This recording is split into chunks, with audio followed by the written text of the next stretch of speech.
천천히 같이 읽습니다. 이삭이 야곱을 불러 그에게 축복하고 또 당부하여 이르되 너는 가나안 사람의 딸들 중에서 아내를 맞이하지 말고 일어나 밧단 아람으로 가서 내 외조부 보두엘의 집에 이르러 거기서 내 외삼촌 라반의 딸 중에서 아내를 맞이하라. 전능하신 하나님이 내게 복을 주시어 내가 생육하고 번성하게 하여 내가 여러 족속을 이루게 하시고 아브라함에게 허락하신 복을 내게 주시되 너와 함께 내 자손에게도 주사 하나님이 아브라함에게 주신 땅 곧 네가 거류하는 땅을 내가 차지하게 하시기를 원하노라. 이에 이삭이 야곱을 보내매 그가 밧단 아람으로 가서 라반에게 이르렀으니 라반은 아람 사람 부두엘의 아들이요 야곱과 에서의 어머니 리브가의 오라비더라.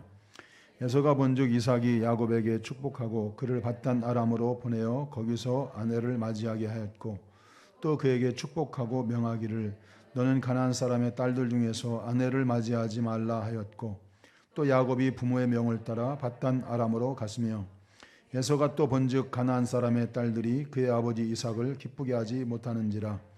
이에 에서가 이스마엘에게 가서 그 본처들 외에 아브라함의 아들 이스마엘의 딸이요 느바엣의 누이인 말랏을 아내로 맞이하였더라. 야곱이 브엘세바에서 떠나 하란으로 향하여 가더니 한 곳에 이르러는 해가 진지라. 거기서 유숙하려고 그곳에 한 돌을 가져다가 베개로 삼고 거기 누워 자더니 꿈에 본즉 사닥다리가 땅 위에 서 있는데 그 꼭대기가 하늘에 닿았고 또 본즉 하나님의 사자들이 그 위에 오르락내리락 하고 또 본즉 여호와께서 그 위에 서서 이르시되 나는 여호와니 너의 조부 아브라함의 하나님이요 이삭의 하나님이라. 내가 누워있는 땅을 너와 자손에게 주리니 네 자손이 땅에 티끌같이 되어 네가 서쪽과 동쪽과 북쪽과 남쪽으로 퍼져갈지며 땅의 모든 족속이 너와 네 자손으로 말미암아 복을 받으리라. 내가 너와 함께 있어 네가 어디로 가든지 너를 이끌어 이 땅으로 돌아오게 할지라. 내가 내게 허락한 것을 다 이루기까지 너를 떠나지 아니하리라 하신지라. 야곱이 잠이 깨어 이르되 여호와께서 과연 여기 계시거늘 내가 알지 못하였도다.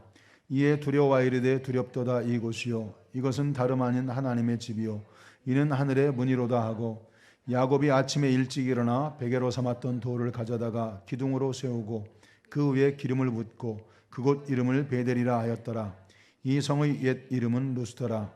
야곱이 소원하여 이르되 하나님이 나와 함께 계셔서 내가 가는 이 길에서 나를 지키시고 먹을 떡과 입을 옷을 주시어 내가 평안히 아버지 집으로 돌아가게 하시오면 여호와께서 나의 하나님이 되실 것이요 내가 기둥으로 세운 이 돌이 하나님의 집이 될 것이요 하나님께서 내게 주신 모든 것에서 10분의 1을 내가 반드시 하나님께 드리겠나이다 하였더라. 아멘. 자, 28장 사닥다리 언약 혹은 베델 언약이라고 하는 야곱의 메시아 언약을 계승받는 그런 내용이 있는 28장입니다. 자, 우리가 이제 여기서도 이제 우리가 잘 알 수 있는 것처럼 야곱이 지금 하란으로 도망을 가는 것은 이건 일종의 이제 징계인 거죠. 징벌이죠. 형의 그 장자권을 빼앗고 장자의 축복을 빼앗은 그 징벌인 거죠. 자, 그런데 이제 하나님은 이것을 협력해서 선을 이루시고 그것을 바꾸시는 하나님인 걸 봅니다.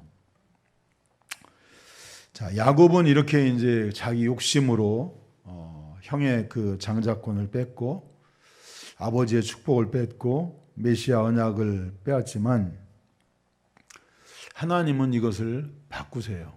그러면서 2절에 보면 거기서 네 외삼촌 라반의 딸들 중에서 아내를 맞이하라. 아내라고 하는 말이 계속해서 이어져서 이제 28장의 많은 부분을 차지합니다. 야곱은 도망가는 신세예요. 도망가는 신세. 그런데 하나님은 거기서 어떻게 하라고요? 하나님을 믿는 너의 동족 중에서 아내를 맞이하라는 거예요. 도망자에서 아내를 얻게 하는. 그러니까 야곱은 자기가 지금 벌을 받아야 하는 그런 상황이지만 하나님은 거기서 생명의 어머니, 그러니까 이제 어머니의 자리가 비어 있잖아요, 그죠? 그러니까 거기서 그것을 이어가게 하려고 하는 그것을 하나님이 진행하시는 것을 봅니다. 자, 두 번째는 이제 우리가 잘 아는 내용이죠. 야곱이란 뜻이 뭐였죠? 야곱이 뭐였죠? 그렇죠. 발 뒤꿈치를 잡은 자였어요. 자, 그런데 야곱으로 떠났다가 무엇으로 돌아오죠? 예? 그렇죠. 이스라엘로 돌아오죠. 자, 그럼 이스라엘의 뜻은 뭐예요? 예? 야곱의 뜻은 발꿈치를 잡은 자예요. 이스라엘은 뜻이 뭐죠? 약복강을 생각해 보면 약복강에서 어떻게 하죠? 그렇죠. 하나님을 이긴 자지, 이긴 자. 상을 줘야 되겠네, 그지? 예. 상을 줘야죠. 그래요. 상이 아주 이쁘게 포장되어 있어요. 예, 가을에 아주 딱 좋은 것 같아요. 예. 우리 박수 좀 쳐줘요, 박수. 자, 근데 상은 이거 하나밖에 없습니다. 그러니까 얼른 맞추셔야 돼요. 예. 체면 생각하면 상은 못 받습니다. 하여튼 맞추셔야 돼요. 자, 하나님과 겨루어 이긴 자지요. 자, 그러니까 우리가 이제 먼저 시간에도 말씀을 드렸지만, 저처럼 이렇게 참 모간하고 성격도 참 그런 사람을 바꾸세요. 우리 지방에도 그런 분이 있어요. 제가 처음에 전도사 때 그 목사님을 봤을 때 마치 깡패를 보는 것 같았어요. 키는 짝달막한데 아마 제 또래 저하고 나이가 비슷하고 아마 같지 않을까 그런 생각을 하는데, 어느 날은 이제 목사님들이 이렇게 족구를 하는데 우리보다 한참 나이가 많은 목사님인데 그 목사님 보고 목사님 나가 이러는 거예요. 그래서 아니 이게 그 나이 든 목사님한테 막 반말 찍찍하고 막 나가라고 하고, 그러니까 좀 틀렸다고 막 나가라고 하고 그러는 거예요. 이게 뭔가. 근데 세월이 참 오래 지났어요. 그죠? 근데 오래 지났는데 하나님은 그런 사람을 변화시키는 거예요. 변화시켜서 지금은 하나님이 아주 귀하게 값지게 쓰고 있어요. 아주 성경을 정말 잘 가르치는 그런 목사님으로 지금 아주 잘 사용하고 계세요.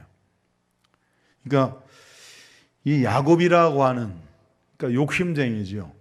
그러니까 자기의 목적을 달성하기 위해서는 사기치는 것도, 거짓말하는 것도, 남을 속이는 것도, 빼앗는 것도 서슴지 않는 그런 사람을 하나님은 선택하셔서 이스라엘이라고 하는 사람으로 바꾸시잖아요. 그죠? 형의 발꿈치를 왜 잡았어요? 내가 먼저 나가겠다는 거죠. 어머니 뱃속에서부터 야망이 있는 사람이에요. 야망이. 근데 어떻게 해요? 하나님과 겨루어 이기는 사람이 돼요.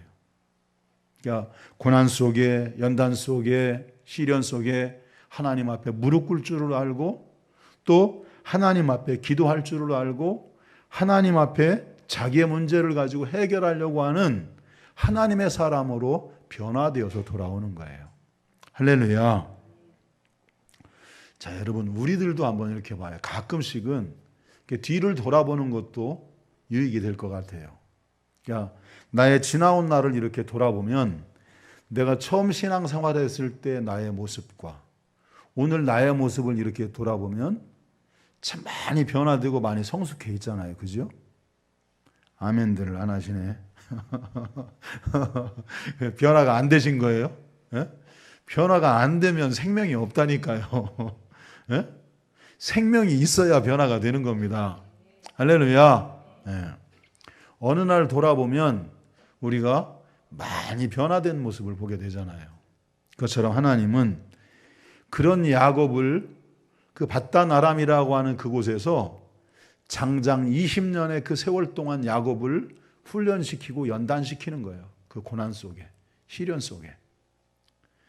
여러분, 사람이 제일 잘 다듬어지고 훈련될 수 있는 것은 고난과 시련이라고 하는 것밖에는 더 좋은 방법이 없습니다. 예를 들어서 사람이 성격이 바뀌어지는 것 참 쉽지 않아요. 근데 그 성격조차도 하나님이 깨뜨리시고 부서뜨리고 다듬으시는 것은 고난과 시련이에요. 근데 우리는 고난과 시련을 좋아하는 사람은 아무도 없어요. 정말 힘들어요. 고난 속에 있을 때, 그 시련 속에 있을 때, 하나님이 나를 훈련하시고 하나님이 나를 다루시는 그 고난 속에 있을 때 정말 힘들고 고통스러워요. 그 고통을 알기 때문에 누구나 그 고난과 시련을 좋아할 사람은 없어요. 근데 그게 없다면 나는 깨지지 않아요. 내 고집, 교만, 야망, 욕심 이런 것들이 절대로 깨지지 않아요. 자기만 아는 막 독선, 이기심 이게 다 깨져야 되는 육신에 속한 성품들이죠. 근데 이건 절대로 시련과 그 고난이 없이는 안 깨져요.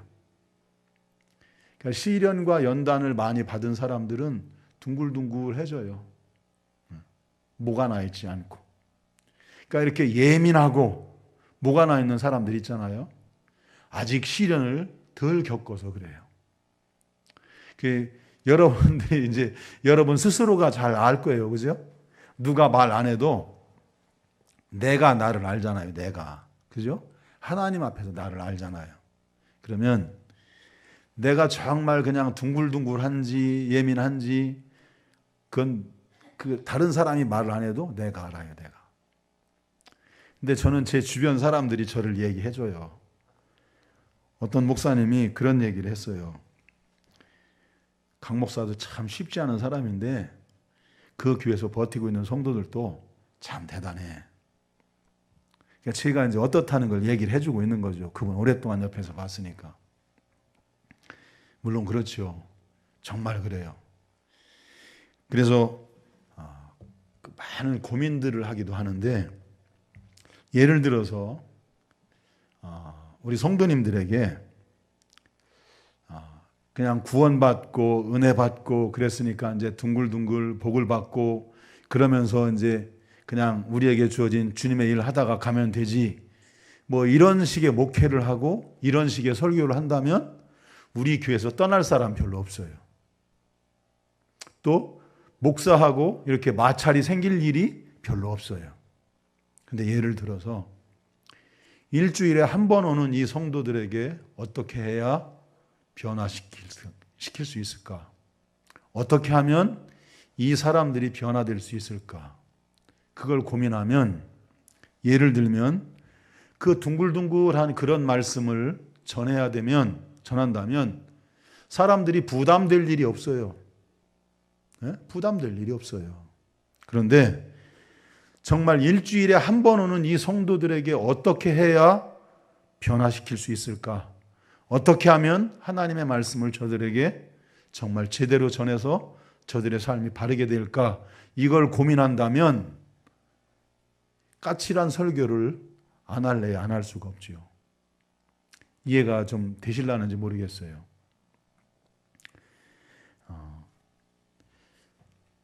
어느 한편으로 생각을 하면 하나님이 저보다 훨씬 잘하세요. 제가 이렇게 막 어떻게 하면 성도들이 일주일에 한 번 오는데 어떻게 하면 이 사람들을 변화시킬까? 이런 고민이 하나님이 하시면 아무것도 아닌 것처럼 할 수 있어요. 그죠? 그러면 하나님이 잘하시니까 하나님께 맡기고 그냥 나는 우리 성도님들에게 그냥 둥글둥글한 설교하고 잘한다고 하고 그러면요. 목회자의 입장에서 재정적으로도 훨씬 편안해져요. 무슨 말인지 충분히 이해가 되죠? 그죠? 예? 충분히 그렇게 돼요. 예? 성도들이요, 아무리 그래도 목사가 막 까칠하게 자기 찌르는 설교하고 그러면요, 감사원금 하려고 하다가도 3만 원 하려고 하다가 2만 원 하고 1만 원 하고 그래요. 예. 잘 알아요, 저도. 잘 아는데 왜 그럴까? 예를 들면, 만일 제가 주님 앞에 심판을 받게 된다면, 그래, 하나님이 잘하니까 하나님께 맡기고 너는 둥글둥글하고 너는 뭐 했냐? 그러면 저는 주님 앞에 할 일이 없지요. 할 말이 없지요. 그죠? 제가 여러분들에게 해야 할 일은 하나님의 말씀을 선명하게 전해야 돼요. 더군다나 우리가 살고 있는 이 시대에 정말 힘들고 어려운 시대이고 우리는 지금 4차 산업혁명이라고 하는 과도기에 살고 있어요. 그래서 지금도 이 교회는 가치관이 무너지고 있고 성도들이 코로나 이전의 신앙과 지금의 신앙이 확 달라져 있어요. 여러분들이 이걸 느끼고 있는지 못 느끼고 있는지 모르지만 코로나 이전의 신앙과 지금의 신앙이, 성도들의 신앙이 달라져 있다고요. 그런 시대를 살고 있는데 여러분 어떻게 해야 될까요? 네? 어차피 이 흐름대로 갈 건데 그냥 내버려 둬야 되나요? 네? 어차피 이 흐름대로 흘러가서 교회는 그냥 그렇게 그냥 아닌 게 아니라 모든 것들이 다 무너지고 살아남는 사람들, 소수들만 살아남을 텐데 그대로 흘러가게 내버려 둬야 되나요? 그게 목회자가 해야 할 일일까요? 아닌 거죠. 여러분들에게 선명한 기준을 제시해야죠. 그게 아니라고. 여러분들이 지금 여러분들의 신앙, 여러분들의 마음이 변질된 그건 지금 타락의 길로 가고 있다고 얘기를 해줘야 되죠. 그게 여러분들을 살리는 거고 그게 여러분을 사랑하는 거죠. 제가 여러분들한테 정말 뭐라고 그럴까요? 아닌 게 아니라 여러분들 기분 좋게 여러분들을 환영하고 맞이하고 그것이 여러분들에겐 사랑이라고 느낄지 모르지만 제가 여러분을 사랑할 수 있는 최고의 방법은 하나님의 방법을 선명하게 제시하는 거예요. 그것이 여러분을 최고로 사랑하는 길이에요. 지금은 여러분들이 저를 죽일 놈, 나쁜 놈 할지 모르지만 만일 주님의 나라에서 저를 만나게 된다면 고맙다고 인사를 하지 않을까. 아멘을 안 하시네. 올 사람 없어요. 저는 천국에 갈 건데. 여러분들은 안 올 거예요. 여기가 좋아요? 저는 여기 싫어요. 저는 여기서 아무리 좋은 걸 오랫동안 붙들어 둔다고 해도 별로 여기는 있고 싶은 마음이 없어요. 자, 이제 말씀이 많이 곁길로 지나갔는데 어찌됐든 하나님은 발꿈치를 잡은 그 야곱을 이스라엘로 바꾸시는 하나님이에요. 저를 바꾸셨고 여러분을 바꾸셨어요. 할렐루야. 자, 그래서 하와, 사라, 리브가, 레아로 이어지는 이 구속사에 있어서 아주 대단히 중요한 일들을 주님이 이루어가고 계신 것을 봅니다. 자, 세 번째는 야곱이 혼자 떠났지요. 혼자 떠났다가 돌아올 때는 어떻게 되죠? 이게 32장인가요? 32장에서 돌아오나요? 32장에서 돌아올 때는 12명의 아들을 데리고 돌아와요. 이게 하나님이 야곱을 향한 뜻이고 저와 여러분을 향한 뜻이에요. 우리가 지금은 보잘것없는 것 같이 보여도 하나님께서 우리를 통해서 이루시는 열매들을 거두게 하실 줄로 믿습니다. 자, 그래서 하나님은 야곱의 이 불의함을 선으로 바꾸시고 축복으로 바꾸시는 걸 봐요. 야곱에겐 그것이 분명히 징벌이었지만 하나님은 선으로 바꾸셨고 축복으로 바꾸셨어요. 오늘날 성도들에게 있어서도 성도들이 하는 그 일들 속에 하나님은 협력하여 선을 이루어 가세요. 할렐루야. 자, 1절 2절을 보면 이삭이 야곱을 불러 그에게 축복하고 또 당부하여 이르되 너는 가라한 사람의 딸들 중에서 아내를 맞이하지 말고 일어나 밧단 아람으로 가서 네 외조부 부도엘의 집에 이르러 거기서 네 외삼촌 라반의 딸들 중에서 아내를 맞이하라. 여기서 이제 이삭이 당부를 하죠. 그죠? 또 당부하여 이르되, 근데 이 당부라고 하는 말이 원어에서는 명령하다 그런 뜻으로 사용됩니다. 그러니까 우리는 이제 당부하되 그랬잖아요. 그죠? 근데 아브라함도 어떻게 하죠? 자기의 그 충복 그 종에게 내 고향 땅으로 가서 내 아들을 위해서 아내를 데려오라고 명령을 하잖아요. 그죠? 만일 그 여자가 여기로 오길 원하지 않으면 당신의 아들을 데리고 내가 그리로 가오리까, 그러니까 절대로 가지 말라고 하잖아요. 그죠? 명령을 하잖아요. 그것처럼 이삭이 여기서 그 야곱에게 말하고 있는 것도 당부가 아니고 명령을 하고 있는 거예요. 너는 여기서 가나안 사람의 딸들 중에서 아내를 맞이하지 말고 밧단 아람으로 가서 어떻게 하라고요? 하나님을 아는 그들에게서 내 아내를 맞이하라고 말씀을 합니다. 자, 27장 마지막 절을 한번 볼까요? 27장 46절 보세요. 46절. 자, 시작. 리브가가 이삭에게 이르되 내가 햇사람의 딸들로 말미암아 내 삶이 싫어졌거늘 야곱이 만일 이 땅의 딸들 곧 그들과 같은 햇사람의 딸들 중에서 아내를 맞이하면 내 삶이 내게 무슨 재미가 있으리까? 자, 이삭과 이 리브가는 하나님의 사람들이고 약속의 계승자예요. 그러니까 이 가나안 사람들, 불신자들로 인해서 그들은 기쁨이 없었어요. 여러분, 이것은 믿는 사람과 믿지 않는 사람이 문화가 달라요. 차원이 달라요. 우리들에게 있어서 우리는 무엇이 우리의 영혼을 기쁘게 하는지 우리는 알아요. 그것은 하나님 앞에 영광을 돌리는 것이고 한 영혼을 살리는 것이고 우리가 주님 앞에 회복되는 거예요. 할렐루야. 우리의 삶이 거기에 초점이 맞춰지는 거예요. 물론 이것도 이제 이 관점으로 교회 안에서 우리가 잘못 신앙생활을 하고 있는 이단과 똑같은 신앙생활을 하고 있는 우리를 이제 이걸 다룰 텐데, 우리의 관점은 하나님께 있어요. 하나님께 있고 하늘나라에 있어요.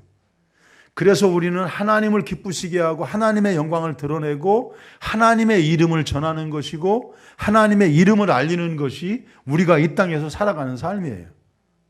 그런데 육신의 사람들은 하나님을 기쁘시게 할 수 없어요.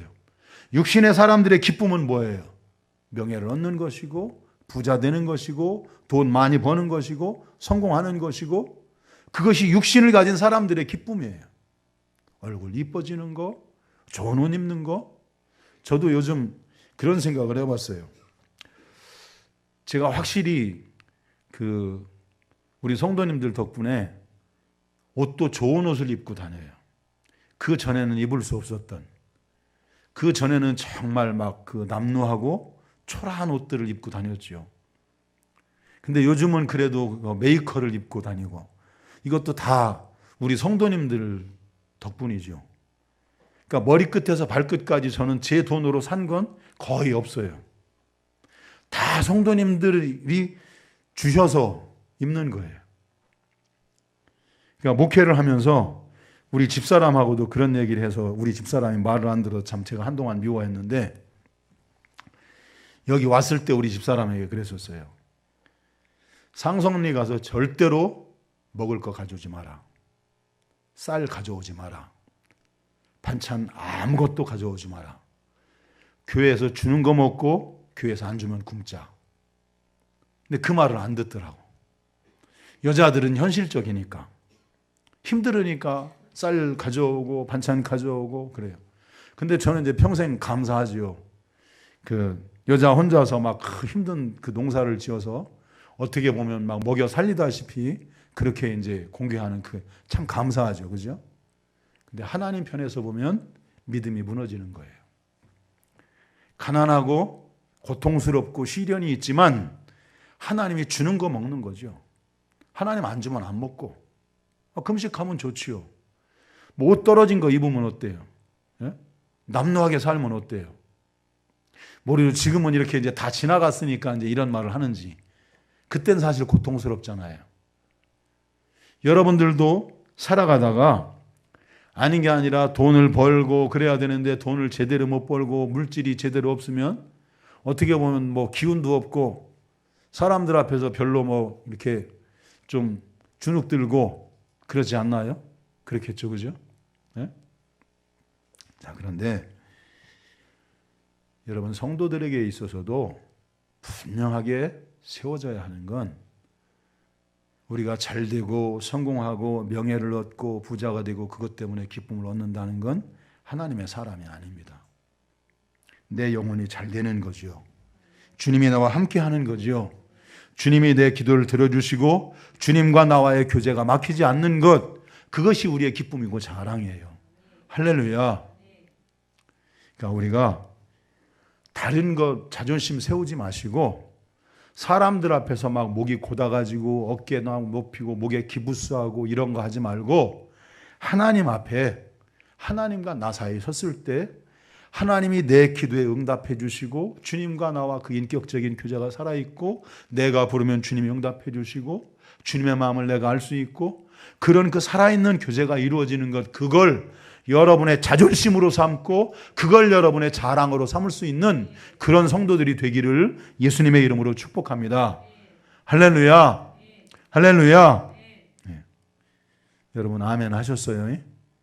아멘 하셨어요? 네. 그러면 우리 성도님들이 그렇게 살아갈 줄로 믿어요. 네. 자, 우리 성도님들은 뭐 하면 한다고 하니까 잘 하실 줄로 믿습니다. 자, 그래서 여기서 보면 아내라고 하는 것을 하나님은 아주 중요하게 다루어요.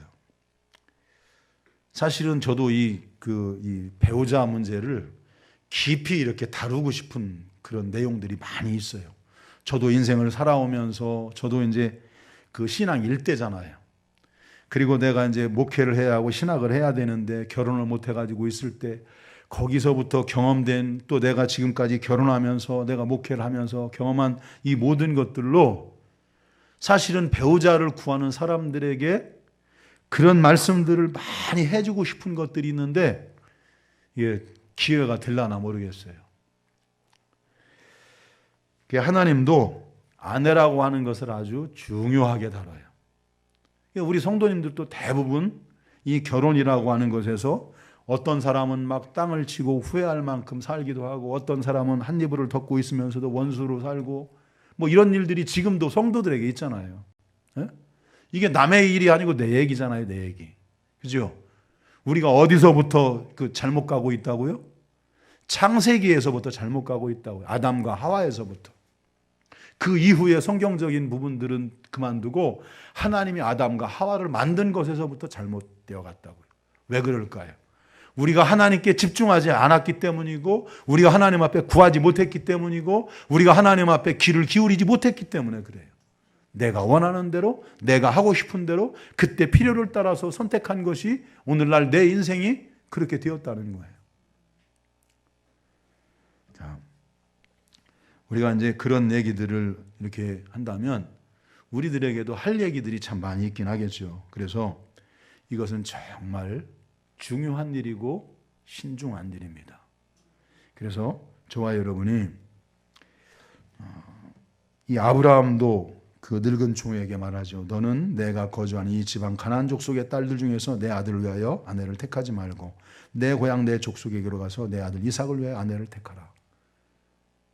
자, 여러분 고린도후서 6장 14절 16절을 보면 너희는 믿지 않는 자와 명예를 함께 매지 말라. 의와 불법이 어찌 함께하며 빛과 어둠이 어찌 사귀며 그리스도와 벨리알이 어찌 조화되며 믿는 자와 믿지 않는 자가 어찌 상관하며 하나님의 성전과 우상이 어찌 일치가 되리요. 우리는 살아계신 하나님의 성전이라. 이와 같이 하나님께서 이르시되 내가 그들 가운데 거하며 두루 행하여 그는 그들의 하나님이 되고 그들은 나의 백성이 되리라. 그러니까 어둠과 빛이 함께 할 수 없다는 거예요. 우상과 하나님이 함께 존재할 수 없다는 거예요. 그래서 우리 젊은이들, 우리 학생들한테는 꼭 당부하고 싶은 건 뭐냐면 잃어버리지 말라는 거예요. 콩깍지가 씌었다고 믿지 않는 남자한테 아니야. 그거는 여러분 평생을 망치려고 하는 마귀의 계략이라는 걸 꼭 기억하세요. 절대로. 성경이 그걸 아주 강력하게 말하고 있어요. 성경이 한두 군데서 말하고 있는 곳이 아니고 여러 곳에서 말씀하고 있어요. 무슨 말인지 이해하시죠? 문화가 달라요. 살아가는 문화, 가치관이 달라요. 여러분, 사람이 성격이 다르고 자라온 배경이 다른 사람들이 함께 살 수는 있어요.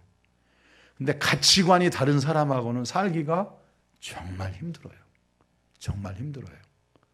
우리가 가지고 있는 이 가치관과 믿지 않는 사람들이 가지고 있는 이 가치관은 절대로 하나가 될 수 없고 타협점을 찾을 수가 없어요. 만일 그렇게 가려고 하는 사람이 있다면 정말 평생 죽을 고생을 각오하고 가세요. 평생 정말 죽을 고생을 할 각오를 하고 가세요. 꼭 기억하세요.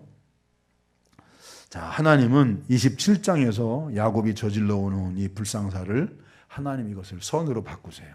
그러면서 하나님이 메시아적인 축복을 합니다. 3절에 전능하신 하나님이 내게 복을 주시어 내가 생육하고 번성하게 하며 내가 여러 민족을 이루게 하시고, 이 야곱은요 확실히 그 사기꾼 같은 사람이고 욕심쟁이고 막 그 야망 있는, 정말 어떻게 보면 하나님의 사랑과는 거리가 먼 사람인데 복을 받은 사람인 건 분명해요.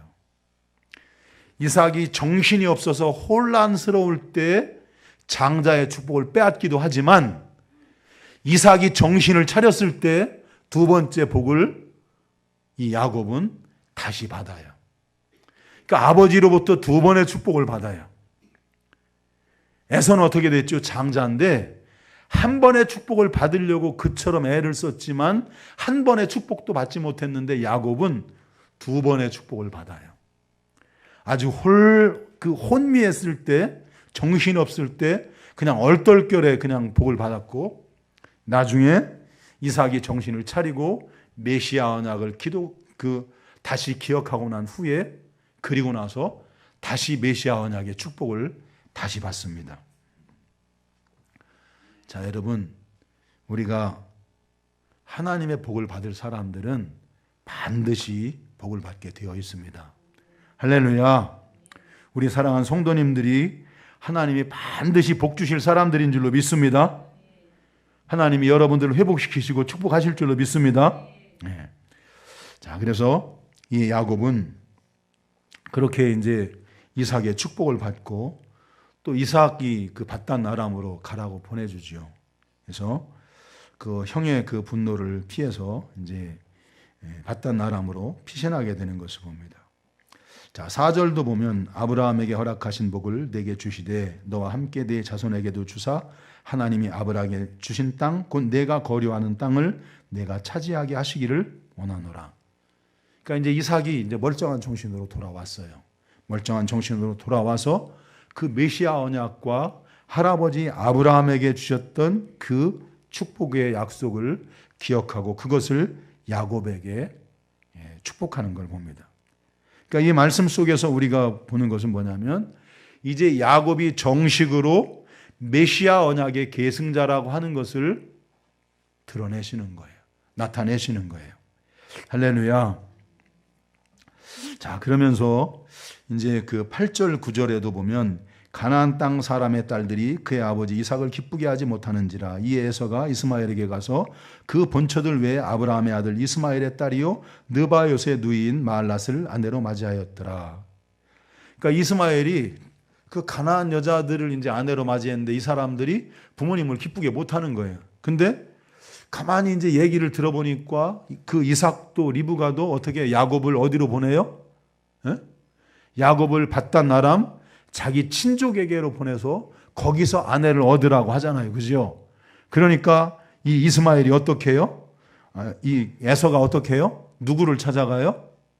에? 이삭의 형인 이스마엘을 찾아가서 이스마엘의 딸들 중에서 느바요스를 아내로 맞이하는 거예요. 자, 그러면 이스마엘의 딸과 밧단 아람의 그 딸들은 어떻게 다를까요? 네? 자, 우리가 이제 성경 속에서 이스마엘은 이제 누구의 후손이지요? 네? 뱀의 후손이지요. 뱀의 후손의 대를 이어가는 사람들인 거죠. 그리고 이삭은 어떻게 해요? 하나님의 언약을 계승하는 언약의 사람들인 거죠. 그러니까 지금 그 에서는 무엇을 생각하냐면, 그 친족 중에, 그러니까 아버지 형제 중에 그 누구를 택하면 되겠구나 하고 어떻게 해요? 아버지 형제, 그러니까 그 아버지의 형인 이스마엘의 딸, 그러니까 자기하고는 어떻게 해요? 한 사촌쯤 되겠죠. 그죠? 그죠? 배다른 사촌 뭐 그렇게 되지 않겠어요. 그죠? 그러니까 그 사람을 자기 아내로 얻으려고 하는 거예요. 그럼 이건 뭘 말하고 있는 거죠?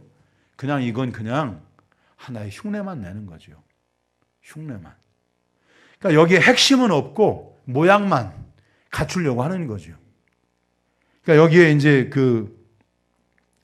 다른 예를 들어서 가인과 아벨에서도 나오잖아요. 그죠? 그러니까 아벨의 제사를 받으니까 가인이 어떻게 해요? 예? 아벨을 속여서 데리고 들로 나가는 거죠. 그것처럼 그냥 어떤 그 형식만, 모양만, 그 안에 하나님을 향한 그 믿음은 없는, 그러니까 어떻게든 그냥 아버지를 기쁘게 하는데 아버지 엄마가 자기 친족 중에 있는 사람들이 자기를 기쁘게 한다 그 말을 그렇게 오해하고 받아들인 거예요. 그게 아니고 무엇 때문인데? 하나님을 섬기는 것이었는데. 오늘날 우리들에게 있어서 복음인데, 복음의 문제인데, 이 복음이 아닌 율법으로, 행위로, 다른 것으로, 그 어떤 모양으로, 그 외형적인 것으로 그것을 대신하려고 하는 거예요. 대신할 줄 안다는 거예요. 여러분, 우리들에게 있어서 복음의 핵심이 없는 것은 그것은 그냥 흉내에 불과하다는 사실을 기억할 수 있게 되길 바랍니다. 자, 28장을 다 마쳐야 되는데 이제 한 반 정도 한 것 같아요. 반 정도 한 것 같은데, 이 말씀 속에 우리는 이제 충분히 우리가 알고 있는 말씀들입니다. 하나님이 베델에서 야곱에게 약속을 하죠. 내가 너와 함께 하겠다. 그리고 내가 어디로 가든지 너를 지켜주겠다. 그리고 너를 이끌어서 이 땅으로 다시 돌아오게 할 것이다. 그리고 내가 너에게 말한 이 모든 것을 이루기까지 나는 결코 너를 떠나지 않을 것이다. 이 베델의 이 언약이 여기 예배드리는 우리 함께 사랑하는 성도들의 말씀이 되기를 예수님의 이름으로 축복합니다. 죄를 짓고 도망가는 사람에게 하나님이 하시는 축복이에요. 여러분, 하나님이 그런 분이에요. 내가 죄를 짓고 도망가고 있는데 하나님은 그 야곱에게 축복을 하시고 보증하시고 확증을 하시는 거예요. 하나님은 선으로 바꾸시고 그것을 반드시 이루겠다고 말씀하시고 내가 이것을 다 이루기까지 내가 결코 너를 떠나지 않을 것이다. 할렐루야. 우리 사랑하는 성도님들이 이 말씀을 붙들게 되기를 예수님의 이름으로